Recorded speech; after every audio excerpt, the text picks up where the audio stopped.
Unlike modern presidents who often have speechwriters who collaborate with the president, he was his own speechwriter. The 4th of March 1865 started out as a horrific day weather-wise. It was pelting rain and gales and wind, and it was just a really miserable day. Vice President Andrew Johnson took his oath of office inside the Capitol itself. They come out so that Lincoln can give his address and take his oath of office. And when Lincoln came out, the sun broke through the clouds and shone brightly. You might expect the speech would be a victory speech. You might expect policies about Reconstruction or going into the future.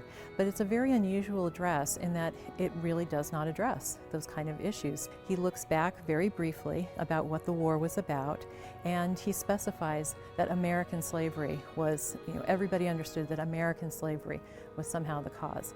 And then he looks to the future. Frederick Douglass, the great abolitionist speaker, was in the crowd that day. When Lincoln asked him what he thought of the speech, he called it a sacred effort.